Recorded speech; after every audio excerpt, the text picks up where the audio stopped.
काही पुस्तके छोटीशी आहेत, पण ती आता खूप कॉन्ट्रोवर्शियल झाली. आत्ताचं ज्या महाराष्ट्रामध्ये सर्वात कॉन्ट्रोवर्शियल पुस्तक जे आहे, शिवाजी कोण होता हे पुस्तक आहे.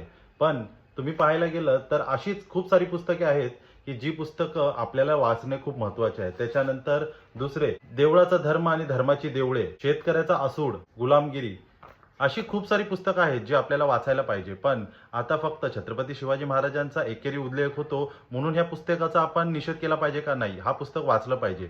पण ह्या पुस्तकाच्या मागचा थोडा इतिहासही समजून घ्या आणि हे पुस्तकही समजून घ्या. आंबी हा कोल्हापूरहून हे पुस्तक प्रकाशित करतो. त्यामुळे त्याला आमदार गायकवाड यांच्याकडून त्यांना धमकी मिळाली.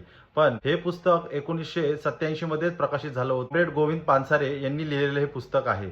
पण गोविंद पानसारे यांनीच फक्त एकेरी छत्रपती शिवाजी महाराजांचा उल्लेख केलेला आहे? नाही. 1970 पर्यंत जर तुम्ही सर्व पुस्तकं पाहाल तर त्याच्यामध्ये छत्रपती शिवाजी महाराजांचा खूप सारी ही पुस्तकं आहेत. ह्याच्यामध्ये तुम्ही बघा की छत्रपती शिवाजी महाराजांचा एकेरी उल्लेख झालेला आहे. ज्याप्रमाणे आपल्या वडीलधारी माणसाला, वडिलांना किंवा आपल्या प्रिय माणसाला आपण एकेरी आवाज देतो, त्याप्रमाणे त्यांनी छत्रपती शिवाजी महाराजांना एकेरी उल्लेख केलेला आहे. पण सर्व पुस्तकामध्ये तुम्ही जर पाहाल तर छत्रपती शिवाजी महाराजांबद्दल खूप छान माहिती दिलेली आहे. इव्हन ह्या पुस्तकात सुद्धा प्रबोधनकार ठाकरे यांचं सुद्धा दगलबाज शिवाजी ह्याच्यावरून सुद्धा खूप वाद झाला होता. इव्हन त्यांचे जे भाषण होते पुण्याचे ह्याच्यात सुद्धा खूप वाद झाला होता. पण दगलबाज याचा अर्थ मी माझ्या मागच्या व्हिडिओमध्ये तुम्हाला एक्सप्लेन केलेला आहे. त्या पुस्तकाबद्दल ही माहिती दिलेली आहे. पण प्रत्येक जण छत्रपती शिवाजी महाराजांना पुरोगामी, मुस्लिम विरोध, समाजवादी पक्ष, धर्मनिरपेक्षित आणि जो लावलेला चष्मा आहे त्याच्याप्रमाणे छत्रपती शिवाजी महाराजांचा इतिहास सांगत असतो. पण इतिहास हा खऱ्या अर्थाने इतिहासाप्रमाणे सांगितला पाहिजे. प्रत्येक जण छत्रपती शिवाजी महाराजांना आपल्याप्रमाणे सांगण्याचा प्रयत्न करतो, पण बखर आणि याची उदाहरणं देऊन कोणीही सांगत नाही. त्यामुळे जी काही पुस्तकं आहेत ती तुम्ही वाचल्याशिवाय त्याच्यावरती रिएक्शन करू नका.